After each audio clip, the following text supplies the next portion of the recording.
창세기 40번째 시간, 오늘 아브라함의 언약을 살펴보도록 하겠습니다.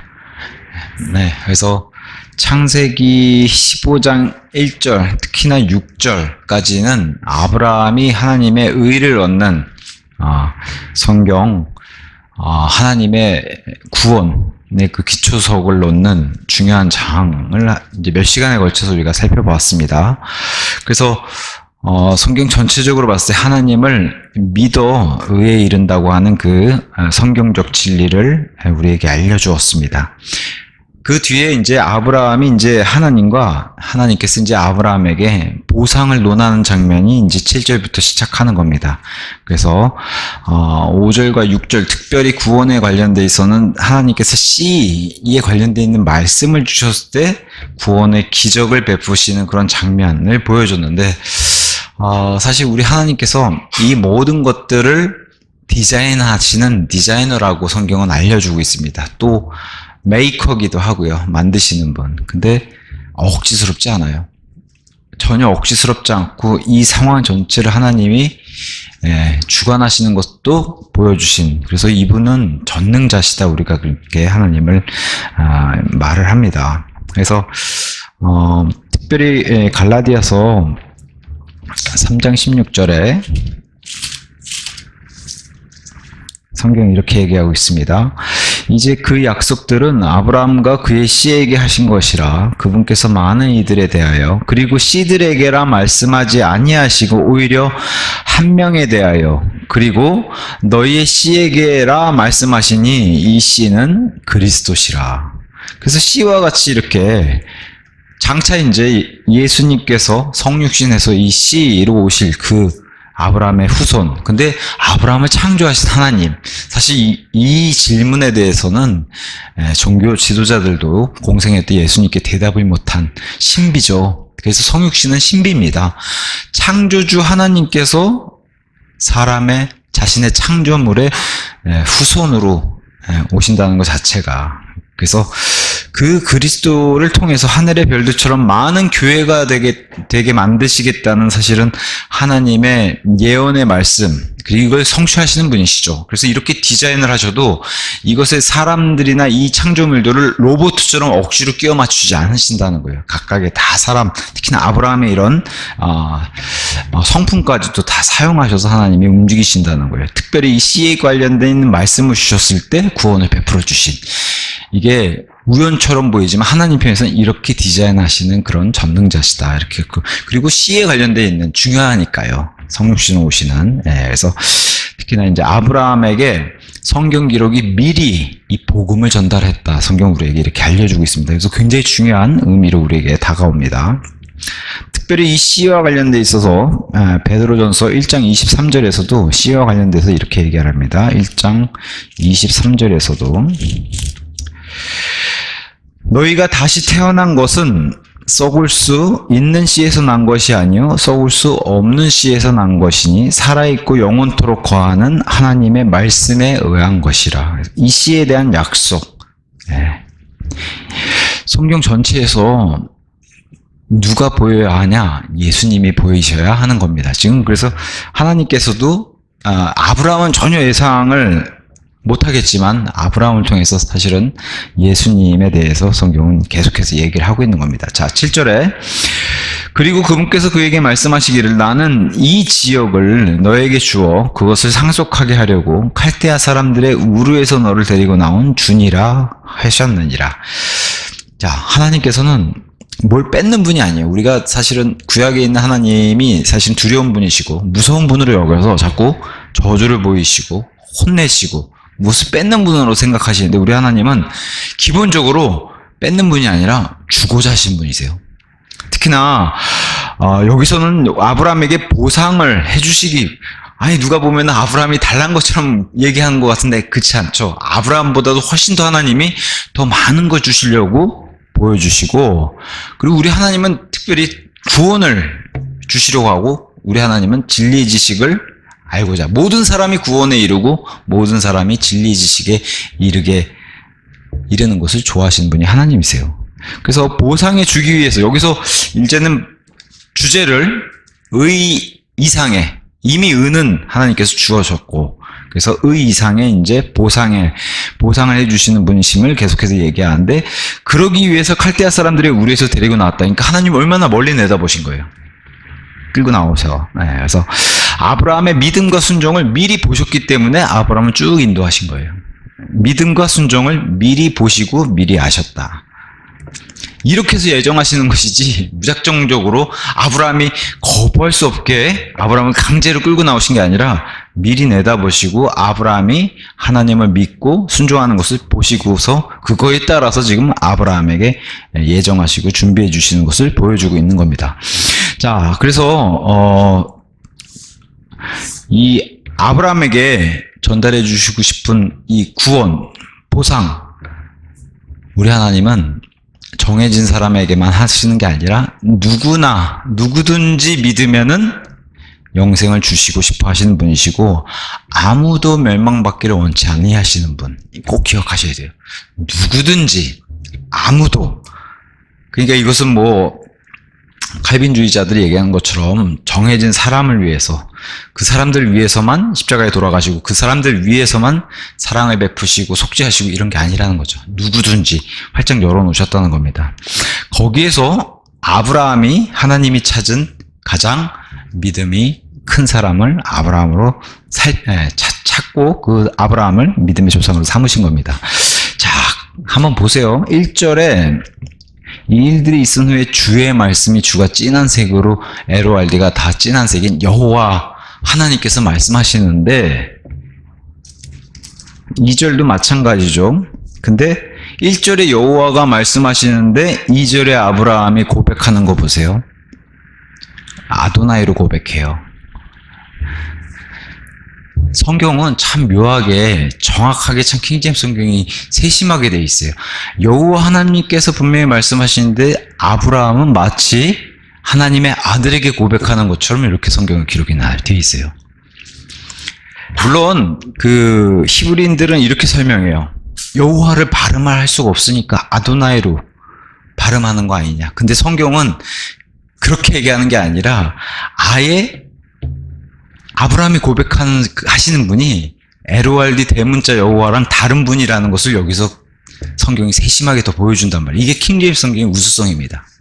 1절과 2절도 그런 관계로 돼 있고 7, 8절도 그렇게 돼 있어요. 7절에 그분께서 그에게 말씀하시기를 나는 이 지역을 너에게 주어 그것을 상속하게 하려고 칼데아 사람들의 우르에서 너를 데리고 나온 LORD 다 진한 여호와니라 그렇게 말씀드렸더니, 그러자 그가, 아브라함이 누구에게 고백해요? 엘만 대문자인 아도나이에게 고백을 해요. 이런 걸 통해서 벌써 창세기에서도 우리 하나님의 아들을 킹제임스 성경은 세심하게 보여주고 있어요. 너무 멋있는. 예. 자, 8절에서 10절. 그러자 그가 말씀드리기를 주 하나님, 제가 그 지역을 상속받으리란 것을 제가 무엇으로 알리까 하였더라. 이에 그분께서 그에게 말씀하시기를 3년 된 암송아지 한 마리와 3년 된 암염소 한 마리와 3년 된 순양 한 마리와 산비둘기 한 마리와 새끼 집비둘기 한 마리를 나에게 가져오라 하셨느니라. 그러자 그가 이 모든 것을 그분께 가져와 그것들의 한가운데를 나누었으며 각 조각을 서로 마주 보도록 놓았더라. 그러나 그가 새들은 나누지 아니하였더라. 자, 유대인들의 조상이 될 아브라함에게 이제는 표적으로 내가 너에게 보상해 주는 그런 존재임을 보여주세요. 그러니까 아브라함을 통해서도 여기선 유대인의 조상의 모습이 훨씬 더 드러나죠. 이스라엘에게는 이렇게 눈으로 보여주는 이런 표적까지도 약속해 주시는. 그래서 아브라함의 후손들, 특히나 육체의 후손인 이스라엘은 당신 하나님께 온 사람이랑 보여달라. 이런 표적의 약속의 민족이라는 것을 여기서도 보여주는데, 자, 1차적으로는 아브라함의 언약에 따른 이게 계약의 행위예요. 특히나 그 당시에 이 지역에서는 계약할 때 이렇게 한다는 거예요. 계약할 때. 그래서 당시 이런 중동의 계약 행위로도 알려져 있는 그러한 문화가 바로 이런 문화예요. 서로가 서로의 약속을 지키는 문화. 그 다음에 이제 2차적으로는, 이건 지금 아브라함과 맺은 언약이고, 2차적으로는 또 누구예요? 아브라함 앞에, 이제는 성경 기록이 미리 내다보고 아브라함에게 앞으로 다가올 십자가의 갈보리의 그림자를 여기서 짐승을 쪼개가지고 보여줬는데, 이 안에서 2차적으로는 뭘 보셔야 돼요? 예수 그리스도의 갈보리 십자가의 그림자. 그걸 계시해 주죠, 여기서. 짐승이 나뉘는 것을 통해서. 그래서 제가 좀 전에 말씀드린 갈라디아서 3장 8절의 말씀과 이렇게 이제 연결이 됩니다. 갈라디아서 3장 8절이 이제 그런즉 성경 기록은 하나님께서 믿음을 통하여 이방 민족들의 정당함을 입증하실 것을 미리 보시고, 특히나 아브라함의 믿음과 순종을 미리 보시고 일찍이 아브라함에게 복음을 선포하여 말씀하시기를 너 안에서 모든 민족들이 복을 받으리라 하셨느니라. 아브라함이 가졌던 믿음, 저와 여러분도 동일하게 그 믿음을 통해서 구원을 받는 것이고, 아브라함을 통해서 많은 민족들, 특히나 땅의 민족들도 많이 아브라함을 통해서 복을 주시는 이런 것들을 아브라함을 통해서 역사하시는 그것을 성경 기록이 미리 보고 아브라함에게 복음. 이 복음은 사실은 그 왕국의 복음과 은혜의 복음을 초월하는 복음의 기본 세팅이 되는 디포트 값이 되는 거죠. 이 복음 자체가. 좋은 소식을 아브라함이 구원 선포한 이런 복음을 미리 선포했다라고 알려주고 있는 겁니다. 아브라함은 십자가를 보지도 못했고 십자가를 알지도 못하죠. 그럼에도 불구하고 그 복음, 심지어는 조금 있으면 뭐예요? 아브라함은 자기 아들 이삭이 부활할 것을 알고 바치는 그 복음을 얘기하는 것이죠. 자, 여기서 짐승이 나뉘어요. 디바이딩. 우리가 무슨 말씀을 나눌 때 쓰는 그런 단어가 쓰였는데 짐승이 나뉘어요. 짐승이 나뉘면 당연히 뭐가 있어요? 찢기고 짐승은 살해당하는 그걸 보여주는 거예요. 여기서 에피로. 짐승은 분명 여기 보면 3년 된 뭐 암송아지, 암염소, 순양 이런 것들이 쪼개가지고 반쪽 쪼개면 이게 곱게 이쁘게 쪼개지겠어요? 가위로 종이 자르듯이? 그게 아니죠. 피를 보고 다 그렇게 해야 되는 거예요. 그걸 보여주는 거예요, 지금. 여기서 이 짐승이 쪼개지면서 피가 이렇게 뿌려지고 이런 걸 통해서 장차 다가올 십자가의 예표로 이제 짐승들이 보여진다는 거죠. 짐승들이 흘린 피들이 있다는 거죠. 여기서 먼저 보여주고 이것을 이제 나중에 예수님께서 흘리실 피의 예표를 여기서 보여주는 겁니다. 그래서 이건 너무 억지 아닙니까? 아니죠. 예수님이 다 말씀해 주셨기 때문에 성경의 근거에서 제가 말씀을 드리는 거고. 자, 그래서 예수님께서 십자가 전날 밤 만찬하실 때 이렇게 얘기해요. 왜 이 찢기고 나뉘고 이런 게 왜 중요하냐? 예수님께서 이렇게 말씀하셨거든요. 그리고 그들이 먹고 있는 동안 예수님께서 빵을 집으시고, 빵 자체도 예수님의 몸을 상징하죠. 예수님의 흘려주신 피는 포도즙을 상징하고, 그래서 빵을 집으시고 그것을 복을 주신 후에 그 빵을 찢으시고, 이게 나뉘는 거죠.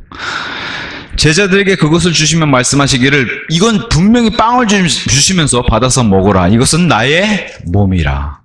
그 몸의 예표고 그림자가 여기서 짐승이 찢어지고 나뉘는 것으로 먼저 보여주시는 거예요. 고린도전서 10장 16절에도 이 동일한 말씀을 사도 바울이 받아서 동일하게 얘기해 주죠. 10장 16절. 우리가 축복하는 그 복의 잔, 그것은 그리스도의 피에 참여하는 거 아니냐. 그죠? 흘리신 피도 지금 잔에 들어가는 포도즙을 얘기하는 거고, 빵도 찢어지는 이 빵이 그리스도의 몸. 그래서 우리가 찢는 빵, 그것은 그리스도의 몸에 참여하는 것이 아니냐. 이 예표로 지금 하나님의 약속을 통해서 짐승을 나누시면서 장차 나의 몸도 이렇게 나눠질 거라는 것을 예표로 보여주신 게 바로 이 장면이십니다. 심지어는 예수님의 몸을 상징하는 것 중에 하나, 성전의 휘장막이 찢어지는 거 동일한 얘기해줘. 예수님이 그래서 자신이 찢어지는 것을 휘장막으로도 좀 보여주셨죠. 그래서 이렇게 나눠지는 걸 통해서 보상해 주신 분이심을 보여주신 거고, 또 이런 것을 초월해서 하나님께서 직접 이거를 보여주시면서 직접 하신 약속이라는 거예요. 그리고 아브라함은 이 약속을 지킬 능력도 없고 지킬 수도 없어요. 지키지도 못하고. 그러니까 아브라함과 약속을 하면서도 아브라함은 이 약속에 참여하지 못하고 누구만 하는 거예요? 하나님 편에서만 약속을 해요. 그리고 이것을 통해서 하나님 보여주신 것은 영원한 보장이죠. 그러면 이 보상이 영원히 보장된다고 하면은 자동적으로 따라오는 것은 하나님의 의 자체가 영원히 보장된다는 것을 전제 조건으로 미리 속하고서 보상 얘기를 하시는 거예요. 보상 자체가. 그러니까 미리 깔리는 영원한 보장 중에 구원이 들어가 있다는 것을 전제 조건으로 보여주시는 거죠. 그러면서 11절에 그리고 날짐승들이 그 사체들 위에 내려오자 아브라함이 그것들을 쫓아버렸더라. 날짐승들, 여기서 만약에 쪼개진 이 시체 자체가 예수 그리스도의 예표고 그림자라면은 그것을 방해할 수 없어야 되는 게 여기서 등장하기 때문에 아브라함이 쫓아내는 겁니다.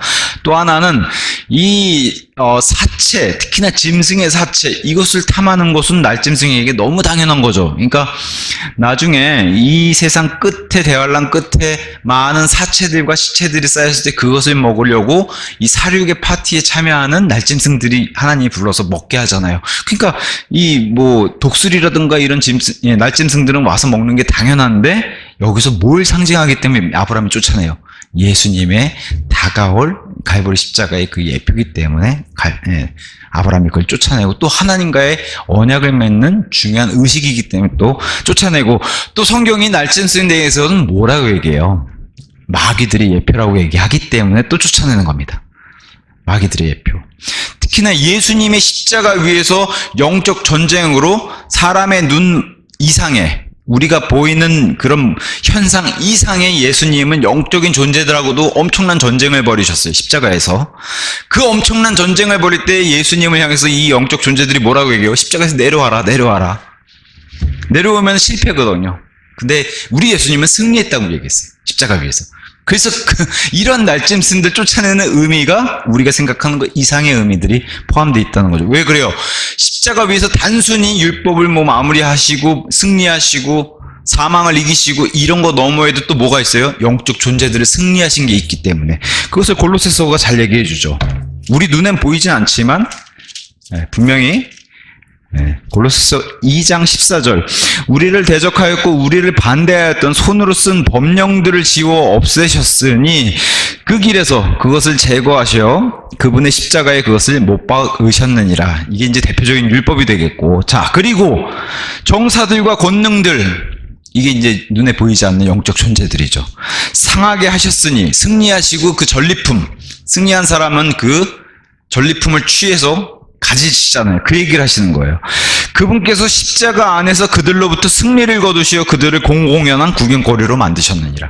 눈에 보이는 존재들이 아니에요. 영적 존재들 얘기하는 거예요. 그러니까 지금 단순히 아브라함 사건에서도 이 날짐승 쫓아낸 사건이 단순한 사건은 아니더라는 것은 이제 성경 전체적으로 예표로 이렇게 보여주는 거죠.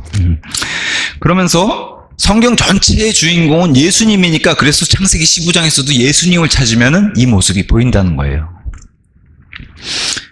그래서 신약의 실체로 오는 것에 예표고 그림자고 뿌옇게 지금 하나님께서 구약을 통해서 계시하고 계시기 때문에, 그래서 앞으로 찢겨질 예수 그리스도의 몸을 상징하는 것들 여기서 찾자면은 그런 것들, 더군다나 그렇기 때문에 더 날짐승들이 건들면 안 되고, 심지어는 그래서 예수님이 십자가에 달리실 때 뼈도 못 걷게 하셨잖아요. 그죠? 그분의 몸을 건들지 못하게, 그런 것들이랑 다 연결된다는 점. 그리고 날짐승은 복음서에서 특히 예수님께서 사탄과 마귀의 마귀들이라고 정확하게 지칭을 해줬고, 다니엘서 4장에서는 이 날짐승을 향해서 세상을 더럽히는 사악한 영적 존재들이라고 표현해줘요. 또한 전도서 10장에서는 이 날짐승들이 기도 생활을 방해하는 악한 존재들로 나와요. 단순히 새가 아니라 새를 통해서 계속해서 마귀들을 표현하는 것을 성경이 보여주고 있기 때문에, 여기서도 단순히 그냥 날짐승 이상의 중의적인 뜻을 가지고 있다는 것을 우리가 알 수가 있습니다. 12절, 그러고 나서 해가 지고 있었을 때 깊은 잠이 아브라함에게 쏟아졌더라. 그런즉 보라, 심한 어둠으로 인하여 공포심이 그에게 임하였더라. 여기서 또 뭘 발견하셔야 돼요? 예수님을. 예수님 십자가에 돌아가시고 분명히 돌아가셨죠. 죽음을. 그래서 사망으로 이렇게, 그리고 지옥의 음부로 내려가셨죠. 그런 의미에서 지금 아브라함도 깊은 잠에 빠지게 되는 이런 모습을 여기서 보여주는 거예요. 짐승이 나뉘고 찢긴 뒤에 깊은 잠. 여기서 단순히 깊은 잠을 뭘 의미해요? 죽음을 의미하는 거예요. 죽음의 예표가 되는. 다만 하나님 편에서는 깊은 잠으로 표현해 주는 것은 단순히 죽음으로 표현했다면은, 그러니까 잠과 죽음은 닮은 점이 많죠. 근데 잠은 분명히 죽음하고 다른 게 있죠. 죽음은, 시체는 절대 흔들어도 일어나지 못해요. 근데 잠은 깨죠. 엄청난 차이가 있죠. 보이긴 똑같이 보이는데 둘 다 누워서, 그죠? 근데 하나는 일어나고 하나는 일어날 수 없다. 근데 여기서 잠으로 표현해 준 것은 의미심장하죠. 그리고 또 이렇게 깊은 잠을 표현해준 그랬던 사람이 누가 있어요? 아담에게 이불을 취할 때도 동일하게 깊은 잠을, 그래서 죽음을 연상시키는 깊은 잠을 표현해 주는데, 여기서는 마침 짐승을 쪼개고 피를 보고 몸이 찢긴 뒤에 깊은 잠의 예표가 여기서 등장한다는 거죠. 근데 이 깊은 잠은 단순히 그냥 잠이 정말 깊게 들었 내가 아니라 공포와 함께 왔다는 거예요. 그래서 더군다나 우리 예수님도 이 심한 어둠, 여기 보세요. 깊은 잠이 심한 어둠과 공포가 같이 왔어요. 그러니까 이것은 단순히 아브라함에게 이건 무슨 일이지? 십자가랑 연결해 보면 쉽다는 거예요. 예수님도 십자가에서 당하신 그 고초, 순환, 그 다음에 뭐가 와요? 어둠이 덮쳤죠. 그 다음에 뭐가 와요? 하나님과 관계가 단절되는 그 공포가 왔던 그런 것들을 지금 여기서 아브라함이 미리 다 보여주는 겁니다. 그래서 창세기는 이 성경의 모판이 되기 때문에 이 모판을 통해서 성경을 알아보는 것은 굉장히 중요한 거예요.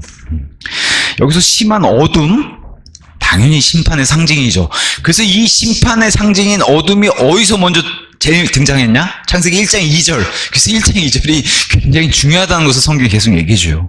단순히 어둠은 그냥 깜깜해졌다가 아니라 심판을 상징하기 때문에 그래요. 심판의 상징. 여기서도 짐승이 아니고 이런 언약과 함께 깊은 잠과 깊은 어둠, 그다음에 깊은 잠이 왔기 때문에 그것을 다 연결해서 봐야 된다는 점이죠. 공포심, 이것은 바로 그리스도께서 나무에 달리신 동안에 덮쳤던 공포예요. 그리고 죄인들에게, 저와 여러분 마찬가지로 이 죽음은 공포의 대상이지만 때가 오면은 죽음으로부터 속박되고 종속된 자들을 구출하실 분을 찬양하고 영광 돌릴 날이 올 것이다 라고 히브리서 2장 14절 15절이 얘기하고 있죠. 이것을 승리하신 분이 예수님이시기 때문에. 그래서 그분께서 죽음을 통하여 죽음의 권능을 가진 자 곧 마귀를 멸하려 하시며 죽음을 두려워함으로 인하여 자신들의 전생애 동안 속박되어 종속된 자들을 구출하려 하심이라. 이것을 보여주신 거 승리하신 분이 예수님이시고 그 예표를 창세기에서 먼저 쭉 예표로 보여주고 계신 게 바로 이런 사건입니다. 그래서 창세기 15장 읽을 때 예수님을 여기서 계속 발견하시는 거예요. 이걸 보면서 예수님은 신약이나 등장하신 분이에요. 예수님이 여기서 왜 찾아요? 이러면 안 된다는 거죠. 하나님의 아들로서 장차 등장할 예수님으로서 여기 계속해서 모습을 보여주시면서 성경은 창세기 1장 1절부터 누굴 찾는 거예요? 예수님을 찾는 거예요. 17절 하나님의 약속, 일방적인 약속 한번 보세요. 그러고 나서 이러한 일이 있었으니 해가 져서 날이 어두워졌을 때인데 보라, 연기 나는 용광로이며 고기 조각들 사이로 지나간 불타는 등불이라. 아브라함은 이 약속을 지키지도 못하고 지킬 수도 없지만 하나님이 지키고 하나님은 이 약속을 지킬 수 있다고 가능하신 분. 그래서 나 자신도 이걸 지키지 못할 시에 나 역시 스스로 갈라지겠다, 이렇게. 마치 사람처럼 약속하시는 사람과 같은 그런 모습을 보여주시죠. 이게 이제 17절에 이제 등장하면서. 그러면서 이제 아브라함을 통해서 요 일과 동반해서 뭘 보여주시냐? 아브라함에게 이제 하나님의 말씀, 예언의 말씀을 주시는 게 바로 13절에서 16절입니다. 13절에서 16절. 그리고 그분께서 아브라함에게 이같이 말씀하셨느니라. 너의 씨가 그들의 소유가 아닌 지역 가운데서 타국인이 될 것이요 저들을 섬기리라는 것을 확실하게 알라. 그리하여 저들이 400년간 그들을 괴롭히리라. 그런즉 그들이 섬기게 될 그 민족도 내가 심판하겠노라. 그리고 그 뒤에는 그들이 막대한 재물을 가지고 나오리라. 그리고 너는 평안히 너의 조상들에게로 가리라. 너는 충분히 나이 들어 장사되리라. 그러나 4대 만에 그들이 여기로 다시 오리라. 이는 아모리족들의 죄악이 아직 충만하지 않기 때문이라. 요 사이에 요 말씀은 깊은 잠이 들었을 때 이스라엘을 위한 예언의 말씀으로 아브라함이 주죠. 아브라함도 예언자인가? 예언자죠. 이런 식의 예언을 주셨기 때문에. 그래서 아브라함을 통해서 이집트 이야기, 그 다음에 이스라엘의 민족적인 구원, 어마어마하게 인원이 한날에 구원받는 이런 일을 아브라함을 통해서 예언을 주시면서 여기서 7가지를 하나님이 말씀하시는 거예요. 여기에서 7가지. 첫 번째, 소유가 아닌 지역 가운데서 타국인이 될 것. 그 다음에 두 번째, 이집트를 섬기리라는 것. 세 번째, 저들이 400년간 이스라엘은 괴롭히리라. 그 다음에 네 번째, 그 민족 이집트도 내가 심판하겠노라. 다섯 번째, 그 뒤에 막대한 재물을 가지고 나오리라. 여섯 번째, 아브람 너는 평안히 너의 조상들에게로 가고 충분히 나이 들어 장사되리라. 어디로 가요? 낙원으로 가는데 낙원 이름을 아브라함의 품으로 만들어줘요. 심지어 낙원 이름조차도. 그러니까 하나님이 아브라함을 엄청나게 사랑하신 거죠. 심지어 아브라함보다 먼저 가 있는 노아 뭐 이런 사람들 쭉 있잖아요. 아벨도 있고. 그럼에도 불구하고 이름을 아브라함의 품이라고 바꿔주신다는 거. 어쩌면 노아가 가 있는데 여기는 아브라함의 품이라고 불러. 노아 같은 사람 뭐라 생각하겠어? 아브라함의 품이요. 아브라함이 누군데요? 그럼 아직 안 왔는데 올 거야. 그죠? 그 정도로 아브라함을 사랑하시는 거죠. 그 다음에 일곱 번째, 이스라엘은 4대 만에 여기로 다시 오리라. 아모리족 속의 족들의 죄악이 아직 충만하지 않기 때문이라. 여기서 아무리 하나님을 믿지 않는 이교도들이라고 하더라도 죄악이 다 차고 하나님의 기준에 차지 않으면은 함부로 심판하지 않는다는 하나님의 공의를 여기서 보여줘요. 우리는 왜 안 믿는 사람들은 저렇게 나쁜 짓 해도 벌도 안 받고 더 떵떵거리 잘 사는 것 같고 그러죠? 만약에 하나님이 죄 지을 때마다 사람들을 다 죽이거나 벌을 주면은 저와 여러분도 살아남지 못한다는 거죠. 근데 하나님 기준에는 분명한 것은 하나님의 공의와 불의를 차지하게 되는 그런 분명히 기준이 존재한다는 것을 보여주면서 앞으로 사람 눈에는 아무리 사악해 보여도 하나님 눈의 기준에 차기 전까지는 하나님이 심판 안 하시고 또 그 기준을 충족해서 심판하실 때는 이렇게 자신의 민족을 들어다가 치시기도 하고 아니면 다른 민족을 다른 민족으로 들어다 치시기도 하고 그래서 뭐 아시리아는 바빌론을 들어다 치시기도 하고 바빌론 또 페르시아를 들어다 치시기도 하고 이게 하나님이 세상을 경영하시는 방식이라는 거죠. 심지어 하나님의 백성도 말을 안 들면은 또 이방 민족들을 들어다가 치시기도 하고 이게 이제 하나님이 공의롭게 세상을 다스리고 운행하시는 그런 방법이라고 성경을 알려주고 있는 겁니다.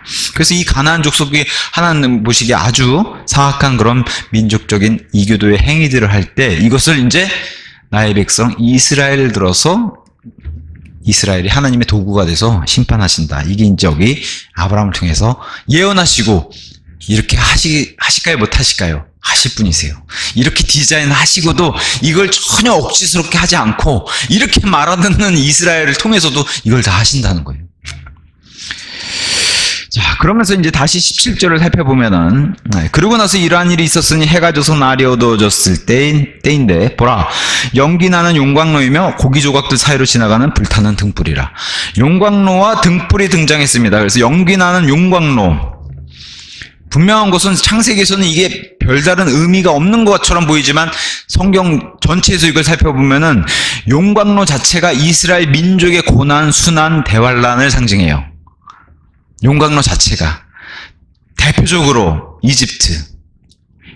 이집트는 내가 이스라엘 백성을 거기서 단련시키는 용광로였다. 그러니까 신명기 4장 20절 이런 말씀 가서 보면은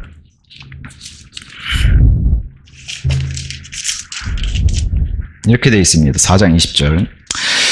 그러나 주께서 너희를 취하시어 철 용광로에서 곧 이집트에서 너희를 데리고 나오셨으니 이날이 너희와 같이 그분께 유산의 백성이 되게 하려 하심이라. 이집트는 철 용광로, 대표적으로 이집트가 이런 곳이라는 거죠. 철 용광로. 예레미야 11장 3, 4절에서도 용광로에 대해서 성경이 이렇게 이야기하고 있습니다. 예레미야 11장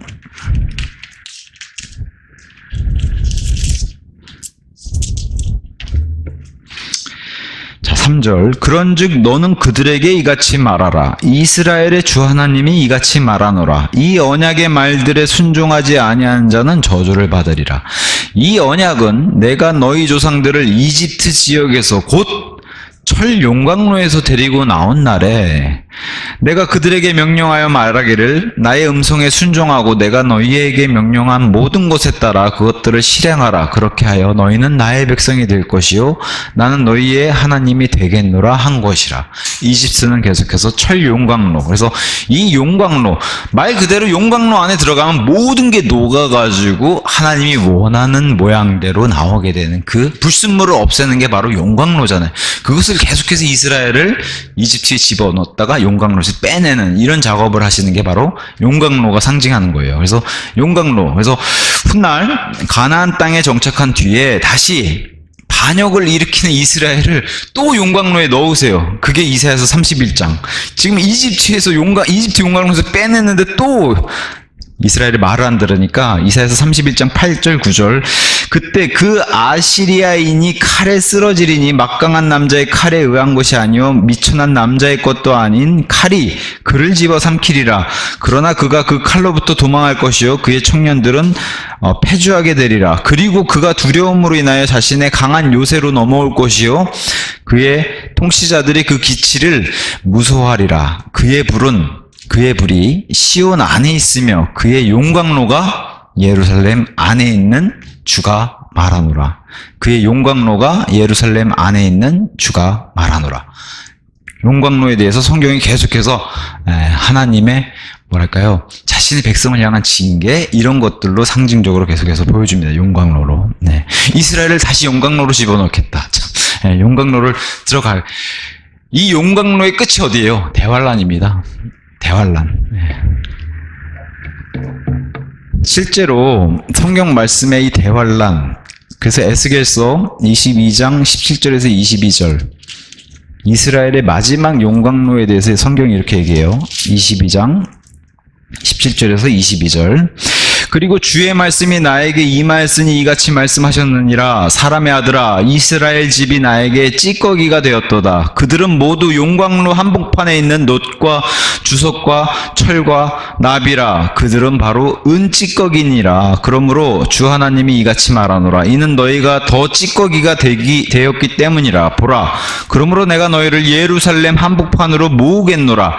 그들이 은과 놋과 철과 납과 주석을 용광로 한복판으로 모으나니 그것 위에 불을 내뿜어 그것을 녹이고자 함이라. 그렇게 하여 내가 나의 분노와 나의 노여움 가운데서 너희를 모으겠으며 내가 거기에서 너희를 남겨두고 너희를 녹이겠노라. 진정 내가 너희를 모아 너희 위에서 나의 진노의 불을 내뿜겠으니 그리하면 너희가 그곳의 한복판에서 녹으리라. 마치 은이 용광로 한가운데서 녹듯이 이처럼 너희가 그곳의 한가운데서 녹으리라. 그리하면 너희는 나 주가 나의 노여움을 너희 위에 쏟아부었다는 것을 알게 되리라. 이게 마지막 용광로예요. 이스라엘의 마지막 용광로. 여기서 살아난 순수한 은처럼 나오는 그 참 이스라엘이죠. 온 이스라엘, 이 이스라엘만 천년 왕국으로 들어가는 겁니다. 이게 이제 용광로. 그래서 창세기에서 얘기하는 지금 용광로가 의미심장하죠. 이 용광로를 짐승 사이에서 지나가신 하나님을 보여주신 거고, 또 등불 역시 등불은 뭘 얘기해요? 어둠 가운데 비치는 걸 얘기해요. 등불. 그래서 등불도 구출을 상징하는데 여기서 특별히 또 뭘 성경이 얘기하고 싶냐? 이스라엘과 관련된 구출. 그래서 대표적으로 하나님께서 내가 너를 절대로 결코 버리지 않겠노라. 첫 번째가 누구예요? 이스라엘이에요. 두 번째가 저와 여러분 같은 교회죠. 그래서 이 결코 너희를 버리지 않겠노라. 우리가 요새 이제 오전 설교 시간에 이제 로마서를 시작했는데 로마서에는 철저하게 9장부터 11장까지 이스라엘의 앞으로의 미래를 여기서 기록해 놨는데 11장 1절 같은데 이렇게 되죠. 그렇다면 내가 말하노라. 하나님께서 자신의 백성을 내치셨느냐? 하나님께서 금하시기를 바라노라. 심지어는 로마서를 사랑한 마틴 루터라든가 칼빈은 이 로마서에 기록된 이스라엘이 다 사라져서 없는 것으로 여겼어요. 그러다 보니까 우리가 이 이스라엘의 모든 것을 받았으니 부정적인 건 우리는 다 버리고 하나님의 긍정적이고 땅의 복부터 영적인 복까지 다 취하자 해서 이스라엘 대체 신학을 여기다 갖다 쓴 거예요. 왜? 진짜 문자적인 이스라엘은 이해 못했던 거죠. 근데 하나님은 그렇지 않죠. 이스라엘에 대한 계획도 따로 가지고 계시고 절대 버리지 않겠노라. 25절에서 27절. 그래서 결말이 어떻게 끝난다고 얘기해요? 예. 자, 부분적으로 눈멀게 됨이 이스라엘에 발생되었으니 이것은 이방인들의 충만함, 여기 이방인의 충만함은 교회도 있고 이제 장차 예루살렘 발필 이방인의 충만함까지 다 들어가 있습니다. 그런 뒤에 온 이스라엘이 구원을 받게 되리라. 이게 이제 하나님의 계획이죠. 앞으로 다가올. 기록된 바와 같으니 시온으로부터 구출자가 나오시리니 그리하여 야곱에게서 불경건한 것을 치워버리시리라. 이는 너가 그들의 죄들을 제거할 때 그들을 향한 나의 언약이 이것이기 때문이라 하였느니라. 이렇게 이런 것을 통해서 하나님의 계획이 이스라엘을 향해서 가지고 있을 때에 이 온 이스라엘이 구출받게 되는 것은 용광로를 지금 통과한 뒤에 나온 순수한 은이에요. 그러면 하나님께서 이 이스라엘 백성을 구출해 주신다. 등불처럼. 그래서 대표적으로 이제 이사야서 62장 1절 같은데 이 등불의 말씀에 대해서 이렇게 기록되어 있는 거 한 구절만 이제 찾아보겠습니다. 62장 1절. 자, 나는 시온을 위하여 나의 침묵을 지키지 아니할 것이요 나는 예루살렘을 위하여 쉬지 아니할 것이니 그곳의 의가 광명같이 그곳의 구원의 터는 등불같이 나아갈 때까지 그리하야겠노라.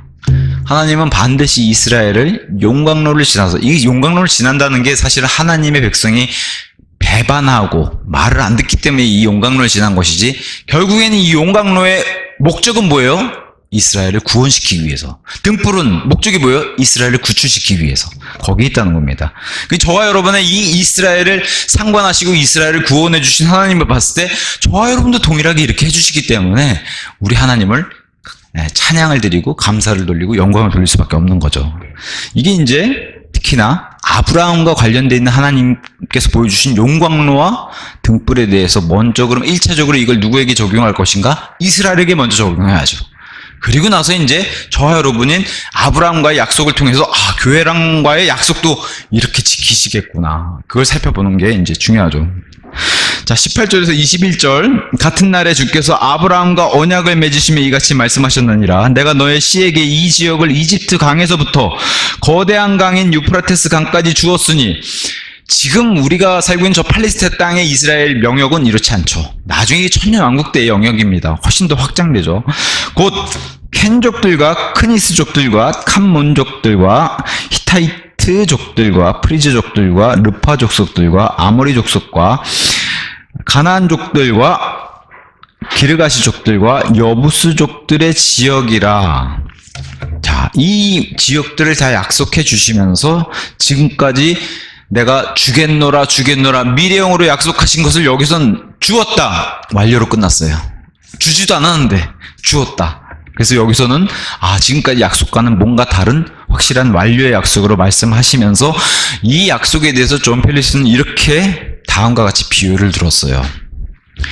어느 한 늙은 농부가 어떻게 그렇게 부자가 됐습니까? 라고 이제 질문을 받았어요. 그랬더니 이 농부는 이렇게 얘기합니다. 글쎄요, 제가 하나님께 드리는 몫입니다 하고, 제가 이런 몫을 하나님께 드리고 싶습니다 하고 약속을 했습니다. 저는 하나님과.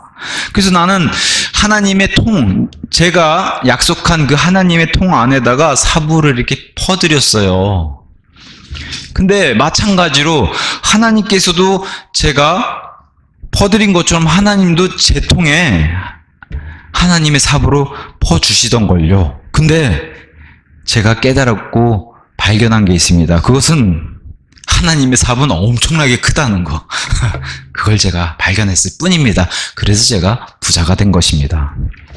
우리는 아브라함과의 이 하나님의 약속을 통해서 봤을 때 우리는 이런 약속들을 그냥 지나치고 우리가 하나님과 했던 서원 이런 것들 그냥 무심코 까먹고 잊고 지낸 것도 많을 겁니다.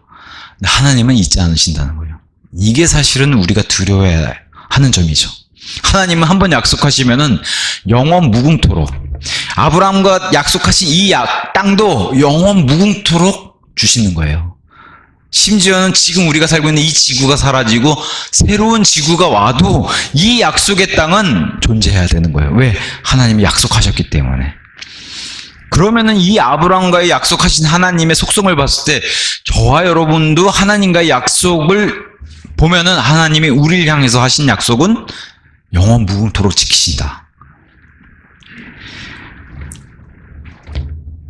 오늘 아브라함의 결말은 아브라함이 잠에서 깨보니까 아브라함도 동일하게 느낀 것 중에 하나는 하나님의 삽이 엄청나게 크구나. 하나님의 삽이 엄청나게 큰지를 새삼 깨달았어요. 그러나 아브라함조차도 인간의 한계에 있기 때문에 다 깨닫진 못했지만 하나님의 삽이 엄청나게 크구나라는 걸 새삼 깨달으면서 잠에서 깬 그러한 요 사건으로 창세기 15장이 마무리되는 겁니다. 그래서 아브라함과 이 하나님의 속성, 그리고 여기 하나님이 지금 예수님이시란 말이에요. 아브라함과 약속하신 이 하나님이 예수님이세요. 그래서 예수님이 이 땅에 오셔가지고 유명한 말씀을 하셨죠. 아브라함이 있기 전에 내가 있었다. 그분이세요, 지금. 아브라함과 지금 약속하신 분이. 그래서 여기서 지금 예수님을 우리는 발견할 수 있었던 겁니다. 오늘 창세기 15장 여기까지 하고 마치도록 하겠습니다.